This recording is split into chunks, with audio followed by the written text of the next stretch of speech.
ਇੱਕ ਗੱਲ ਸੋਹਣਿਆ ਸਿੰਗਾਪੁਰ ਲੈ ਚੱਲ ਸੋਹਣਿਆ ਗੋਆ ਘੁੰਮ ਘੁੰਮ bore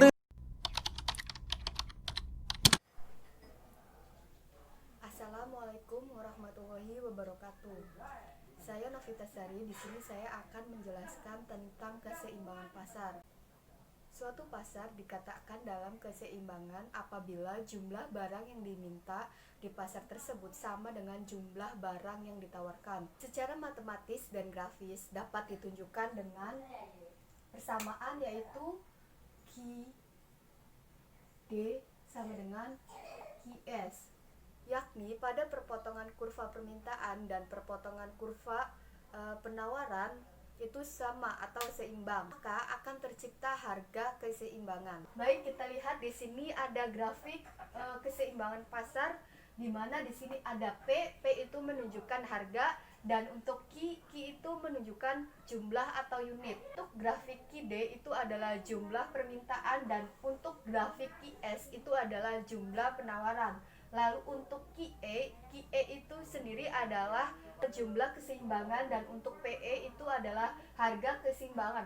Lalu di sini ada titik potong antara QD dan QS, yaitu bertemu di titik E. Nah, titik ini disebut dengan titik keseimbangan atau keseimbangan pasar. Kita akan lanjut ke contoh soal untuk keseimbangan pasar.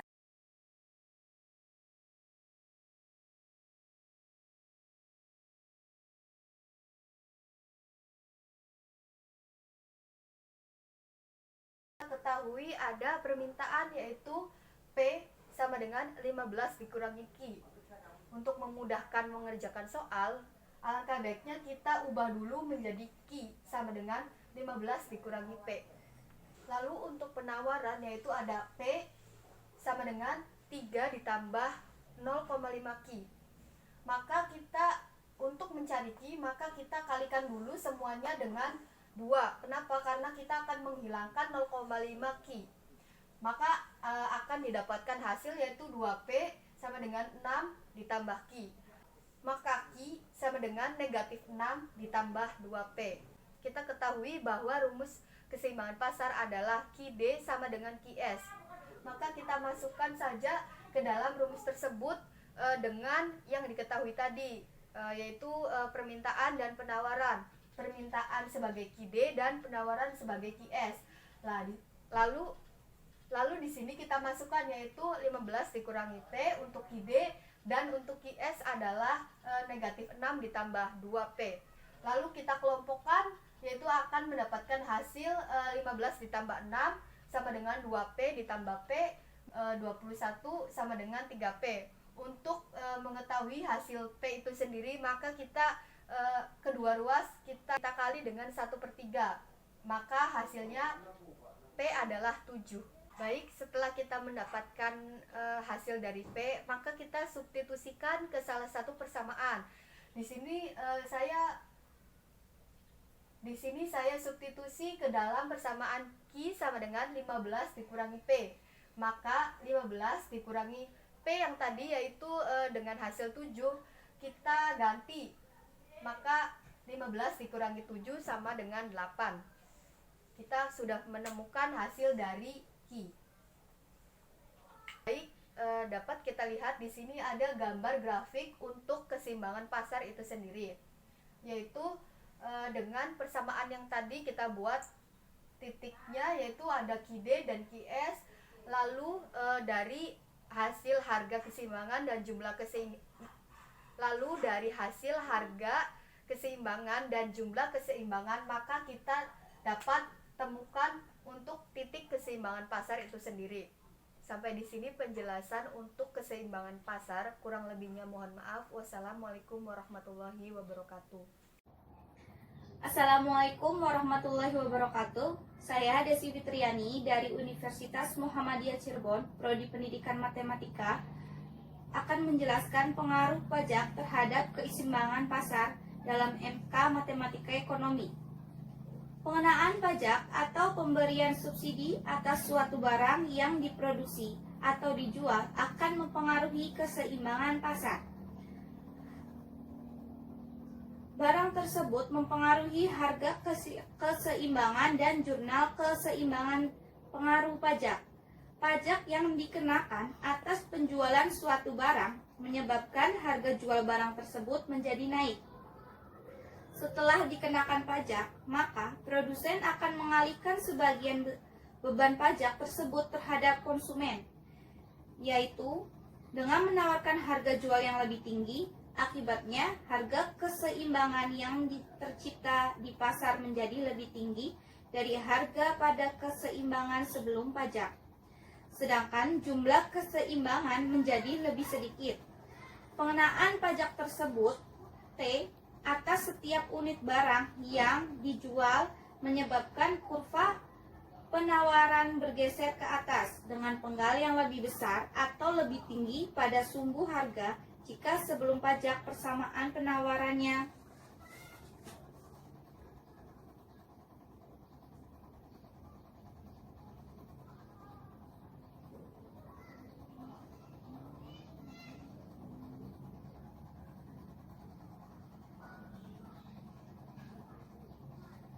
Persamaan penawaran sebelum pajak yaitu P sama dengan A plus BQ, dan sesudah pajak yaitu P sama dengan A tambah B, Q tambah T, di mana T tersebut adalah untuk setiap unit barang yang penawarannya terkena pajak. Di sini ada sebuah contoh. Fungsi permintaan akan suatu barang ditunjukkan oleh persamaan P sama dengan 15 dikurangi Q, sedangkan penawarannya adalah P sama dengan 3 ditambah 0,5 Q. Terhadap barang tersebut dikenakan pajak sebesar 3 per unit. Harga keseimbangan dan jumlah keseimbangan sebelum pajak, dan berapa pula jumlah keseimbangan sesudah pajak? Jawab, sebelum pajak PO sama dengan 7, QO ada sama dengan 8. Ini sesuai dengan contoh lanjutan. Penawaran sebelum pajak dari soal di atas yaitu P ditambah 0,5 Q. Penawaran sesudah pajak sama dengan P sama dengan 3 ditambah 0,5 Q ditambah 3, di mana P sama dengan 6 ditambah 0,5 Q. P dikurangi 6 sama dengan 0,5 Q. P dikurangi 6 dibagi 0,5 sama dengan Q. P dibagi 0,5 sama dengan 2P. Negatif 6 dibagi 0,5 sama dengan negatif 12 sama dengan Q. Q sama dengan negatif 12 ditambah 2P. Sedangkan persamaan tetapnya yaitu Q sama dengan 15 dikurangi P. Keseimbangan pasar, di mana QD sama dengan QS. QD itu untuk kuantitas permintaan dan QS itu untuk kualitas penawaran. Kualitas permintaannya itu 15 dikurangi P, dan kuantitas penawarannya yaitu negatif 2 ditambah 2P. 15 ditambah 12 sama dengan 2P ditambah P. 27 sama dengan 3P. 27 dibagi 3 sama dengan P. 27 dibagi 3 sama dengan 9 sama dengan P. Jadi P-nya itu adalah 9. Sedangkan Q-nya Q sama dengan 15P. Q 15 dikurangi 9 sama dengan 6. Jadi pajak P0 aksennya itu 9 dan Q0 aksennya itu 6. Di sini terdapat kurva di mana P-nya itu sebagai keseimbangan dan Q sebagai kuantitas. Jadi sesudah pajak P0 aksennya itu 9 dan Q0 aksennya itu 6. Di sini terdapat kurva di mana P-nya itu adalah keseimbangan dan Q-nya itu sebagai kuantitas. Di sini harga kuantitas penawaran sebelum pajak dan kuantitas penawaran sesudah pajak. Di sini sudah terlihat Jika sebelum kurvanya itu masih di bawah, kalau sesudah itu kurvanya di atas. Keseimbangan pasar, di mana QD sama dengan QS, keseimbangan pasarnya itu masih tetap pada persamaan 15 dikurangi P sama dengan negatif 6 ditambah 1,5 P. 15 ditambah 6 sama dengan 1,5 P ditambah P. 15 ditambah 6 sama dengan 21. 1,5 P ditambah P sama dengan 2,5 P. P sama dengan 21 dibagi 2,5 P, di mana P sama dengan 8,4.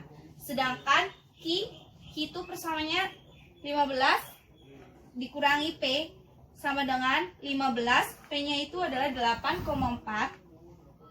15 dikurangi 8,4 sama dengan 6,6. Jadi, sesudah proporsional PE aksen sama dengan 8,4 dan QE aksen sama dengan 6,6. Pajak yang diterima oleh pemerintah dari setiap unit barang T sama dengan TE aksen sama dengan 0,5 dikali 8,4 sama dengan 21. Di sini terdapat kurva kena pajak dan kuantitas penawaran sesudah pajak. Besarnya beban pajak yang ditanggung oleh konsumen untuk setiap unit barang yang dibeli adalah TX sama dengan PE aksen dikurangi PE sama dengan TX-nya itu 8,4 dikurangi 7 sama dengan 1,4 atau 67%. Sedangkan yang ditanggung produsen TP sama dengan T dikurangi TX sama dengan 2,1 dikurangi 1,4 sama dengan 0,7. Adapun jumlah pajak yang diterima pemerintah adalah T sama dengan T Q E aksen dikali T sama dengan 33%. Sekian presentasi dari saya, kurang lebihnya mohon maaf. Wassalamualaikum warahmatullahi wabarakatuh. Halo, ketemu lagi dengan saya, Putri Parhati Melani. Di sini saya akan melanjutkan penjelasan dari teman saya, yaitu bagian saya, pengaruh subsidi terhadap keseimbangan pasar. Nah, sebelumnya kita pahami dulu pengertian subsidi. Subsidi ini kebalikan dari pajak. Nah, biasanya subsidi itu disebut dengan pajak negatif. Pengertian subsidi. Subsidi merupakan bantuan yang diberikan pemerintah kepada produsen atau supplier terhadap produk yang dihasilkan atau dipasarkan. Nah, dengan demikian, harga yang berlaku di pasar adalah harga yang diinginkan pemerintah, yaitu harga lebih rendah dengan jumlah yang dapat dibeli masyarakat lebih besar. Besarnya subsidi yang diberikan biasanya tetap untuk setiap barang yang dihasilkan atau dipasarkan. Oleh karena adanya subsidi, tingkat harga yang berlaku di pasar lebih rendah. Hal ini disebabkan sebagian dari biaya-biaya untuk memproduksi dan memasarkan barang tersebut ditanggung oleh pemerintah. Nah, yaitu berupa subsidi. Dengan adanya subsidi, fungsi penawaran akan turun atau bergeser ke bawah, sedangkan fungsi permintaannya tetap. Notasi besarnya subsidi untuk tiap unit barang yang dihasilkan atau dipasarkan dinyatakan dengan huruf S. Variabel S itu menyatakan subsidi per unitnya, dan variabel P-nya itu untuk harga, dan untuk variabel X-nya itu untuk kuantitas. Jika bentuk fungsi penawaran sebelum subsidi adalah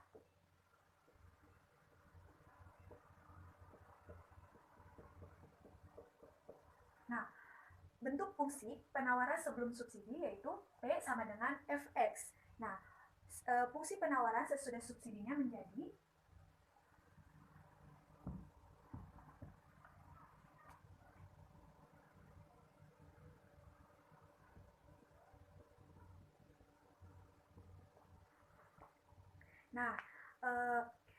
yang di sini ini fungsi penawaran sesudah subsidi menjadi P sama dengan Fx kurangi S.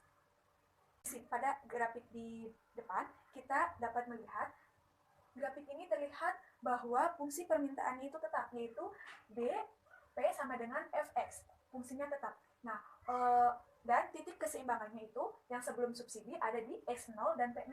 X0, P0 di mana? Di sini. X0, P0. Ini titik keseimbangan sebelum subsidinya. Dan titik keseimbangan sesudah subsidinya terletak pada X1, P1. X1, P1, di mana titik X1, P1 itu adalah titik perpotongan dari fungsi permintaan.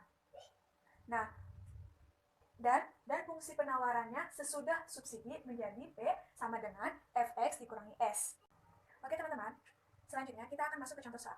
Pada contoh soal diketahui fungsi permintaannya yaitu P sama dengan 15 dikurangi Q. Dan fungsi penawarannya yaitu P sama dengan 3 ditambah 0,5 Q. Dan pemerintah memberikan subsidi sebesar 1,5. Yang ditanyakan berapakah harga dan kuantitas keseimbangan setelah subsidi. Oke, kita jawab ya.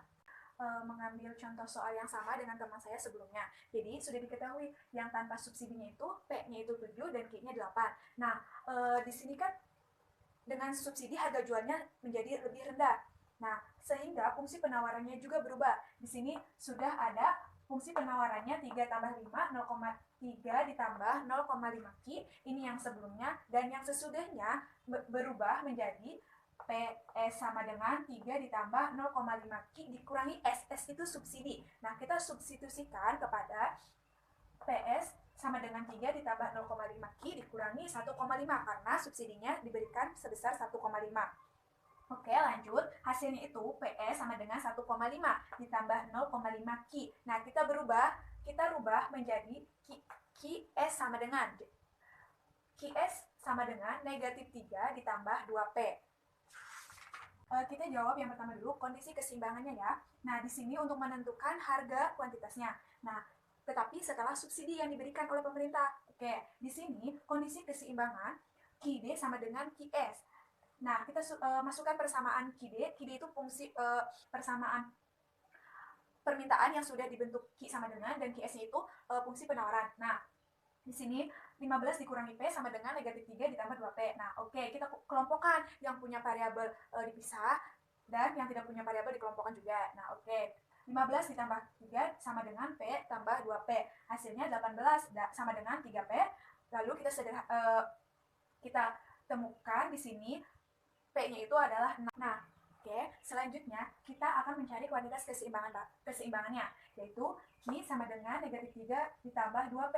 Kita masukkan ke persamaan penawaran yang sudah berubah setelah setelah menerima subsidi. Jadi kan tadi fungsi penawarannya berubah ya. Kita masukkan nilai P-nya, substitusikan. Oke, Q sama dengan negatif 3 ditambah 2P. Nah, negatif 3 ditambah 2 dikali 6 karena nilai P-nya itu 6. Sama dengan negatif 3 ditambah 12 dan hasilnya 9. Oke, selanjutnya teman-teman, di sini saya sudah menggambarkan kurva. Ini tuh kondisi kurva sebelum dan sesudah subsidi. Nah, di sini kan sudah diketahui tadi sebelum subsidi P-nya itu 7 dan Q-nya itu 8, dan setelah subsidinya saya sudah hitung P-nya itu 6 dan Q-nya 6. Maka kurvanya itu yang sebelum subsidi QS-nya itu di titik 8, 7, dan yang sesudah subsidinya QN atau QS aksen ada di 9,6.